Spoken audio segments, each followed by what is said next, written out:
Once again, how you guys doing? This is Haas. I am gonna be working today on a 2004 Toyota Sienna 3.3 liter.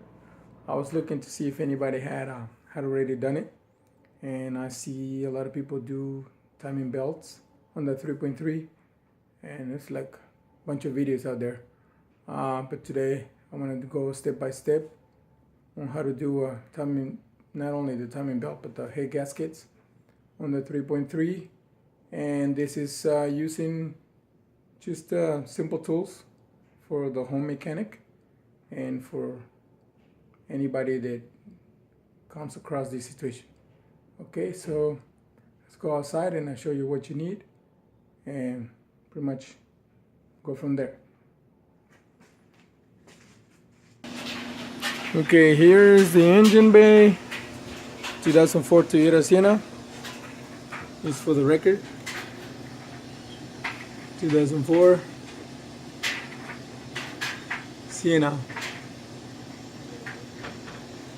and it's a 3.3 liter V6, and I'm gonna do a head gasket on it to replace it, get the heads machined, and I will show you what I've done to it so far. But the reason why they sent it to me, here we go, I'll show you. I'm under the car and I will show you why this guy brought it to me. The reason why, excuse the gloves, excuse me when it's hard for me to, I'm using my phone, so I don't have a camera yet, and I don't have a cameraman, so one main job, see all that stuff in here, it's oily and kind of sticky, kind of looks like a mixture of antifreeze and a little bit of oil. Seems like it has a tiny little leak. So, and the owner complains that this car has lots of power, no power, doesn't have the punch. He owns two vans. This is the second one. The other one is a 2001 and it has more punch out of the other one, more torque, more going. This one just doesn't do anything. It's a newer van. Anyways, also we're also gonna replace the freeze plugs and a bunch of stuff. I'm gonna tell you what you're gonna need, and this is gonna be the part one of a series of videos until we get it done, so you can do this at your house. You need common tools. You're gonna need sockets number 10, 12, 14, 17. I normally like to use, what is it? This one. Number 10 that I use for everything mainly. I got like 3 or 4 number 10s like this, deep sockets. And you're gonna need screwdrivers.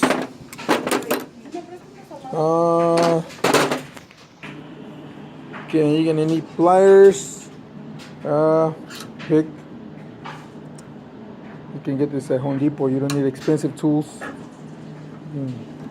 Wrenches, ratcheting wrenches or regular wrenches, 10, 12, 14, and something like this with the hook, this kind of pliers. I like to use those a lot. Magnets, a knife. You can use power tools if you want, and then you need a rubber mallet or dead blow hammer.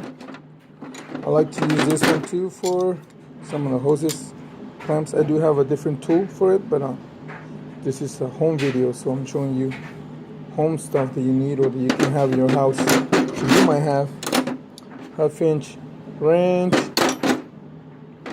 3/8, and I got the little baby one, stubby head, little low profile, looks like a 1/4 inch ratchet, but it's 3/8 actually. Pretty cool. Swivel, impact swivel, 22. This one is a 21. I don't know what I have down here, but anyways, short and deep socket, breaker bar. Okay, that's pretty much it. First thing you gotta do is, before you disconnect anything that I did, you can raise up the van or the vehicle in this case, or in this case the van, I'm sorry, excuse me, I get all before you remove the battery, erase it and grab your sorry, I'm working with one hand. You can put your deep socket and to remove your pulley before you get to anything.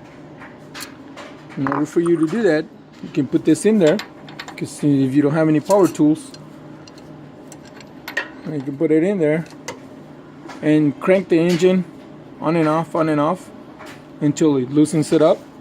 But always keep an eye on it. You have to go back and forth out of the car so this doesn't come off, because there's no way to kind of put it in a spot, because this bumper, this motor mount gets in the way, so it's not a straight shot. But anyways, it does the job. I did it this way. I just didn't have the time to do it, because once you do a video, it takes a lot of time to get the job done.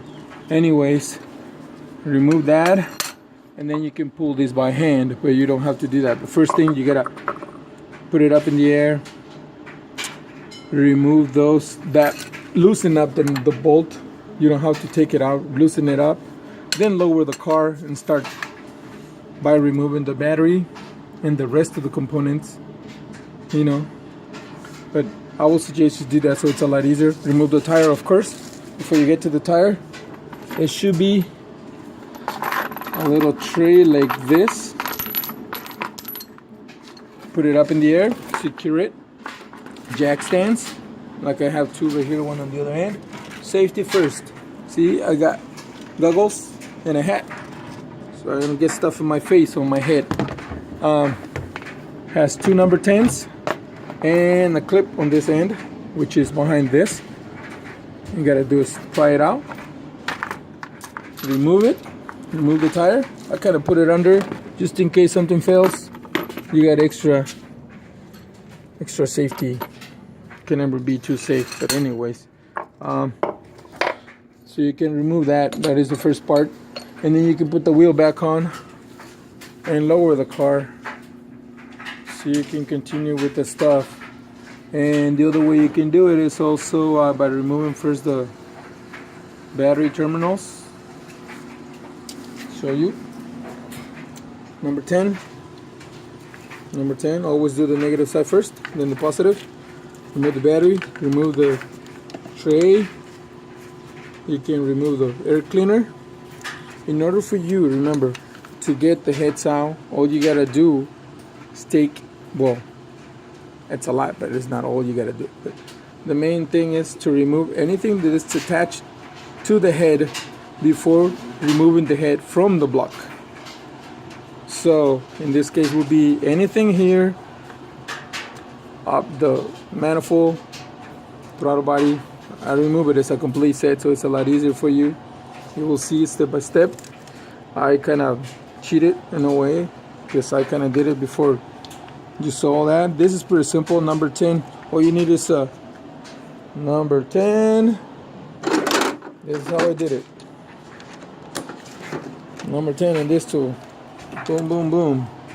All of them took me like 2 minutes, and I got all that out. Disconnect the hoses, vacuum hoses to go to the air cleaner. Disconnect the air cleaner, mass airflow sensor. I don't know where the connector is, right here. This undo the perch valve hose. It goes right here for emissions. Remove it from that air inlet tube, and you can remove that out. So you can remove this. I did this from the throttle body. Remove it. Then I'm gonna do the rest of this stuff. While you're doing that, you can have your radiator plug, which I don't know if you can see it. It's hard to see it. Yeah, as you can probably see the white dot right kind of like below my finger. There it is at the bottom, a little white thing. And this row right here at the bottom, that thing is for the radiator, and it should come out right in this hole right here. What I gotta do is put a drain pan on it and catch the oil. Okay, while you're removing the rest of the stuff from the engine, cover, timing cover, which will be number 10, and they're little bolts like this. Number 10, all the way around. You can start, since you remove the battery, you can remove the alternator next. Will be, this is how I removed it, and I have it here on my cart. Air cleaner, air filter, with the cover first, of course, the engine cover. You need a 5 or 4 millimeter on the hex bit set, and then all the components that attaches to that air cleaner, and the tray. This is the first set, and then I moved onto the side where I put it kind of in order so I can show you. Alternator, the bolt, 14. You need 12, 14 millimeters. This is this is a 12 millimeter, and this is a 10 millimeter. And remove that little bracket. This attached to it right there. It goes on the side of the block. So you can remove it. Then you can remove the motor mount. 14, 14 all the way around. 1 and 3. 3 holes right there. You can see it. 1, 2, 3. Remove them out. Move them out of the way.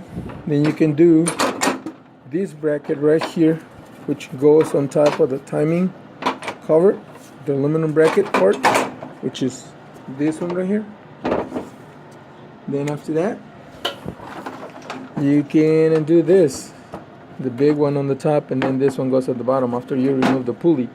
Okay, in that process you gotta remove the belt, of course. To do the belt, you gotta loosen up this bolt a little bit, and loosen it from here, of course. As you can see it right there is that little bolt. You take it out, and you take out the bracket that goes right here, the one that I showed you last. Goes on these 2 bolts. Okay, it takes 2 bolts and 2 nuts, and then you can remove